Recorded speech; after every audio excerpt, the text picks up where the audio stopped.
I just want to talk to you about pharmaceutical mechanochemistry and touch on a variety of aspects this essentially covers. So what is mechanochemistry? I think we had a fantastic lecture from Anita this morning.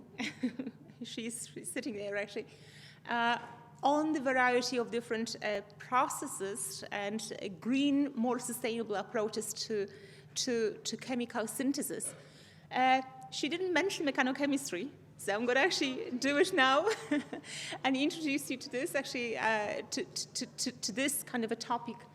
And mechanochemistry really, it's a chemical synthesis, but I'm going to be talking in a kind of a wider, probably just wider application of mechanochemistry, not only the chemical synthesis, which is enabled or sustained by a mechanical force. That's something which is actually quite easy, as a matter of fact, and in mechanochemical ideal kind of process, we would like to use essentially neat grinding, which means there is no solvent involvement, or perhaps if you want to achieve maybe a different product or the reaction doesn't actually proceed, we can actually use a little bit of solvent.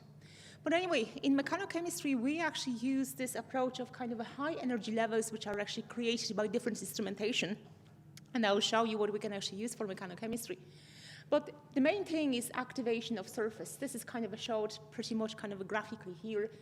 Essentially, we have surface activation, and hopefully we have a new product formation, essentially between the molecules at the interface. So that's essentially what happens. Mechanochemical-based processes are regarded as more kind of are greener, more sustainable, because this is pretty much what I kind of said. Quite often we use chemicals which would be more benign, and we tend to eliminate solvent as far as possible. Okay, so what is the relation between mechanochemistry and sustainability? And I took it actually from a lovely paper of Evelina Colacino, who is my colleague from first Cost Action and now Impactive, a EU project that we actually have.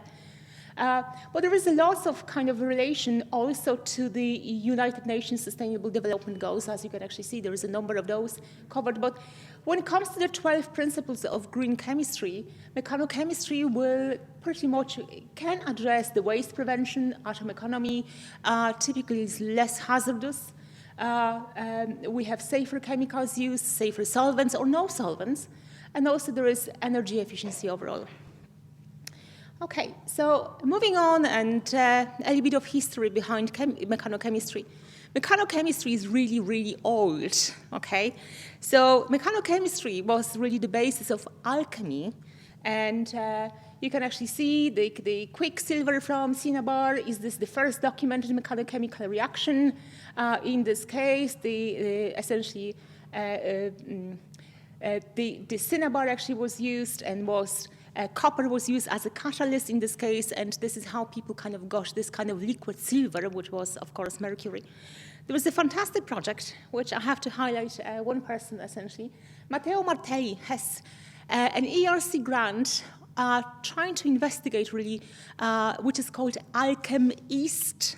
So alchemy in the East originated in the, Syria, Egypt, and so on. And this is essentially, he's investigating really all the different reactions which alchemists would be using in the past. So something actually interesting to maybe investigate a bit further. Now, mechanochemistry and equipment.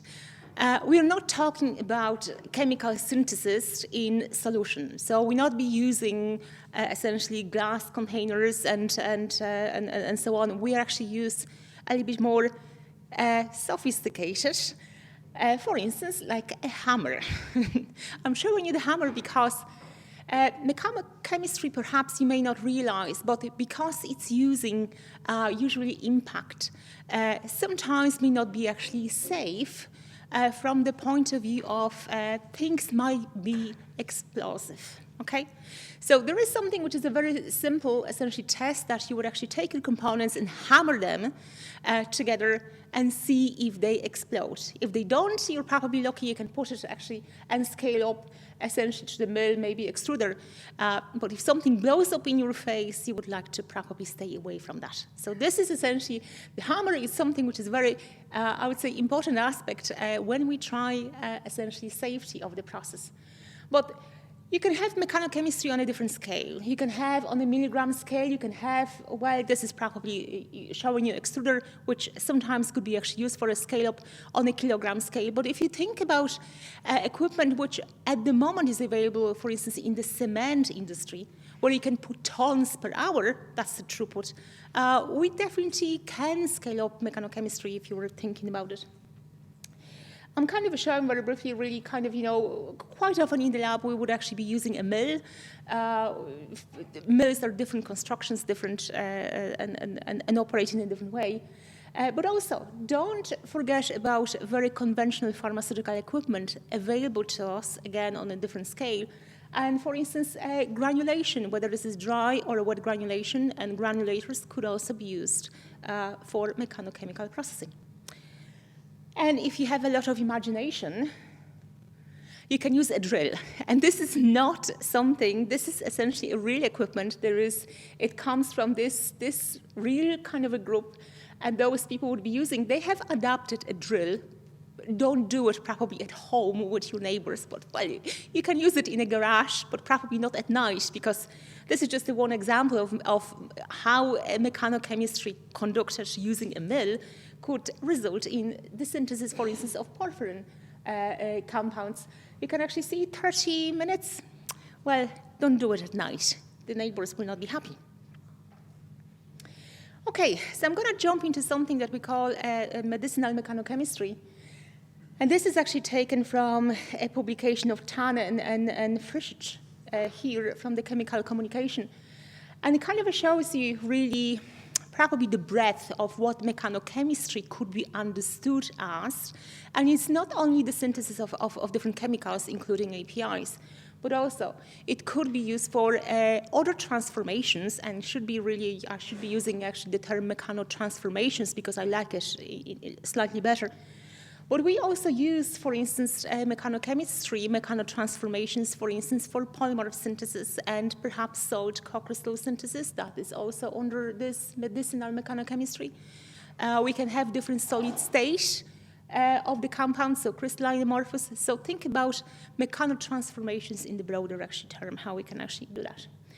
One thing just to show you that comes from really Evelina's, there is a collaboration which actually, I know those people from the cost action, and there is a Debbie, there is Evelina, there is Sabrina, and they kind of put together the forces trying to try, and this is just one of the examples, how easy you can actually synthesize something which is nitrofurantoin. It's one of the, it's on the WHO essential medicine list. It's one of the antibiotics. How easy you can actually synthesize it. I'm not saying this is the case for all the compounds and it's equally easy to synthesize everything, no, by all means. But in this case, the synthesis of nitrofurantoin by mechanochemistry, it's much easier than the synthesis in solution using, for instance, DMF at 90 degrees Celsius. This is as easy as it is. You can use a ball mill, but in this case, an extruder was actually used to demonstrate a continuous process to synthesize nitrofurantoin. And the synthesis was actually done at fairly mild conditions because no heating was actually used, and the extruder was used at 30 RPMs, which is really, really slow, I have to say. You can actually see some estimation of how, in comparison, for instance, in this case, the cost. This is in green is mechanochemistry, in blue is the synthesis in the solution. So we can actually see how different the approaches and, for instance, the wastewater use, it's so different in this case. So definitely it's something toward looking, it's definitely more green, that synthesis by mechanochemistry. So Okay, just touching on something which is very important to me. And we've been investigating, really, what are the mechanisms, really? Because when I actually say mechanochemistry, oh yeah, it's just, we can do something without solvents. How does it happen? Because if you know how it happens really in detail, you can think of a scale-up and you can think of how to really approach the synthesis on a larger scale. So mechanochemical reactions usually occur in a fluid state. And that would mean you have to have a fluid created by something. Could be melting, could be amorphization, could be contact melting, which is the eutectic, could be desolvation, could be sublimation. Those would be of intrinsic origin. Sometimes you can add something on purpose, or sometimes when we actually, sometimes we use just moisture. I mean, synthesis, quite often we don't control the atmosphere, and we quite often we're not conscious of the moisture level in the environment, so we have to pay attention to it. Now, speaking about adding something inadvertently or perhaps on purpose, we talk about liquid-assisted grinding, and that kind of a very simple kind of a slide shows you what's the difference between the neat grinding, which means we have zero solvent whatsoever, and liquid-assisted grinding, in which we have the content of the solvent below or around 1 microliter per milligram. This is called ESHA parameter in this case. Okay, I just want to show you a very quick snapshot of how we can investigate the mechanism behind the mechanochemistry. And in this case, I'm going to actually show you a mechanotransformation or mechanosynthesis in this case of a multi-component system. Just to kind of, take the API, take the excipient, put it, this is those three kind of balls, this is the sign of mechanochemistry. We use mechanochemistry to actually synthesize something, and you can, in this case, if you have this situation, you may see no change, or you can have interactions at the interface. You may have a new phase, for instance, a co-crystal, and more complicated new phase with a proton transfer, for instance, a solid. Okay, so a very quick story of propranolol. Propranolol is a very old substance. Again, it's on the list of essential medicine, and it's cheap, it's very widely available, but it's also poorly absorbed. In this case, the propranolol HCl, which is the commercial molecule, is also used in the topical treatment of infantile hemangioma, which is a tumor benign, but it doesn't look pretty. It typically actually happens when the child is born, typically disappears after a few years, but propranolol HCl solution is actually used as a treatment. But we thought like maybe replacing maybe converting propranolol into something else might actually help with a little bit more absorption. It's practically not absorbable through the skin. So we decided to use, essentially, drop the Cl, we were actually using carboxylic acids with a fairly longer, as you can see, carbon chains. And the only difference, we decided to use capric acid. We had some previous data on it, and also use the sebaceous acid, which has essentially 2 carboxylic acid actually ends. It worked perfectly fine for mechanochemistry, but we couldn't understand what we were actually getting and why we were actually getting the salts, because we were getting the salts in this case. We were kind of doing first screening using thermal analysis, and very quickly it was very obvious. Both of the acids, in this case, this is the sebaceous acid, so the dicarboxylic acid, and this is the monocarboxylic acid, capric acid, gave us completely different results. For the sebaceous acid, we always saw the propranolol melting and then formation of a new phase, which was preceded by the presence of the eutectic phase. And in the case of the capric acid, we couldn't see the propranolol. We were always seeing the eutectic phase and the new phase. So you can actually see the differences between them. Okay, this is just to prove that we did really. So this is actually proof they were actually salts. This is, you can actually see the characteristic, essentially, vibrations on FTIR. I'm not going to concentrate on this by any means, just to show you this is true, what I'm saying. But when we put together the data into the thermodynamic phase diagrams, we actually discovered that, well, indeed, the behavior is completely different, and we're trying to draw some conclusions. But This is all fine, singing, dancing, melting of PRA, one eutectic, two liquidous phases, perfectly as we were expecting, but we were not expecting to get this, what we have on the right-hand side. We discovered that, okay, we have two eutectic phases, okay, one composed of the acid and the salt, and the other composed of the drug and the salt. But we were missing one which was composed of the drug and the acid. So we were missing one phase. So we were actually thinking, coming back to this and looking at the origin. Okay, so we saw melting in this case, so that was for the sebaceous acid salt, that was normal. And then we saw this eutectic, essentially, phase formation. Also, we couldn't exclude amorphization in this case because we were getting the salts through essentially milling. And then we had to look at perhaps the sorption, atmospheric moisture sorption. Maybe that actually had some kind of, essentially, maybe it's changing something in this case. So this is just to kind of summarize it. Amorphization, we weren't quite sure. There was definitely liquid phase intermediates, either through the melting, as shown by the DSC, and that's submerged eutectic, and we were hypothesizing that this could be the case. We couldn't see that eutectic phase, but we were hypothesizing that we could actually see that. Okay, if you don't know what a eutectic is, very briefly, if you have two crystalline components, if you mix them at a very well-defined ratio, the melting point is going to be much, much lower in comparison to the melting points of the starting components. I'm not going to go into, eutectics have also very well-defined composition, and the melting point is the eutectic point. That's it. If you're lucky, you can actually see the presence of a eutectic in a sense. Perhaps not in this case, that was actually a new phase formation, which was yellow. So upon mixing of two completely, essentially, as you can see, white substances, you were getting something yellow, but that was a new co-crystal in this case. This is how sometimes looks like. But sometimes you have perfect, essentially, liquefaction around so the two phases form a submerged eutectic, which is essentially a liquid. So all of a sudden, two crystalline substances, poof, you have something which is a liquid. That would actually happen sometimes. Okay, so looking back at the kind of a problematic, essentially, propranolol cap rate, which is, so we observed one eutectic, fine. The other eutectic, so this is the salt and acid, salt and propranolol, but we didn't see that. We can calculate that. I showed you on the previous slide the Schroeder-Vallar equation. We can try and calculate it, but it didn't compute, okay? So calculations gave us the eutectic phase, the melting should be around 30 degrees. This didn't make any sense whatsoever because we already have one eutectic at 20. So something is completely wrong in this case.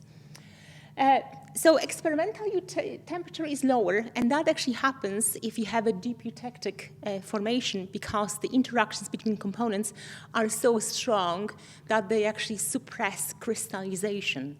And that would mean you see a liquid. This is what I said. Two crystals, puff, you have something liquid. It doesn't mean it may crystallize over time, but sometimes it takes a long time. So we confirmed that using optical microscopy after a couple of minutes, really, upon contact between the two crystals of the capric acid and the propranolol, which is the base, there was a complete transformation to liquid. So yes, we did. There is definitely a submerged eutectic somewhere present.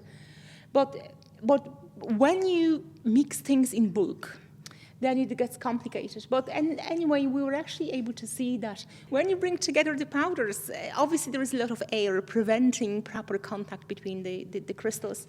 So we were actually seeing a bit of delay. So that doesn't happen the same quick as with the optical microscope in this case. But we couldn't exclude the possibility of the moisture-induced transformation as well in this case. But there is a deep eutectic transformation behind the formation of this new salt. Well, this is a bit boring because we definitely know for the dipropanol sebacate with the sebaceous acid in this case, this order definitely helped us with the reaction. So there is amorphization. If you up the temperature, you're going to get the melting of propranolol and therefore actually the formation of the new phase. But again, remember about the moisture. I think the moisture in this case also also facilitated the transformation. Okay, one more example, and this is also quite interesting. This is kind of an algal condensation. Those are actually very popular, very easy condensation reactions you can actually see in literature all over the place. We were trying through cost reaction between the barbituric acid and vanillin, using neat grinding, in this case at 30 hertz. That was the mixer mill for 100 was actually used. For 10 hours, you have a complete transformation. Again, you're working with two white powders, giving you something which is bright yellow. And this is the indication that the reaction, in this case, is a carbon-carbon double bond actually formation, in this case, has formed. But there is an intermediate phase, and this is intermediate, which is formation of the co-crystal. So the two components for a co-crystal before actually the CC double bond formation actually happens. Colleagues actually follow that using the Raman, and you can actually see quite clearly this is seen by this kind of a band, 1735, which you can definitely see in here. So the formation of the co-crystal was confirmed using the in situ Raman spectroscopy in this case. But what's the mechanism? So the colleagues claimed, we believe that strong heating in combination with a low melting point of vanillin, which is around 80, could have caused eutectic melting. And that was the claim. So we took it and we tried that using kind of, our approach, and we didn't see any evidence of the eutectic formation. So that reaction occurs in this case purely by amorphization. Okay, just mention impactive. So this is the one I actually mentioned. This is the EU grant. Currently, I'm involved, and there is one more person. There is Tom Lasons, my fellow colleague from Impactive as well. So I'm not supposed to be talking about data from Impactive, so I'm not talking. You're the witness. Here we go. But really, as you can actually see, a good bit of Europe is involved in this, and this is innovative mechanochemical processes to synthesize green active pharmaceutical ingredients. And you can actually see what we actually do and who actually is involved in this one. And this is just my summary, my thoughts. Mechanochemistry is not definitely a solution to everything, but it can help. If you can actually do reaction where you can eliminate the solvent completely, I mean any solvent, that would be absolutely great. This may not probably work for all the substances. And we know that perhaps there's some kind of workup needs to be done, but quite often what actually is true, we see those impossible reactions which you can't get through solution synthesis, they do happen through mechanochemistry, and well, there are lots of questions in this case to answer, and pretty much that's it. Thank you so much.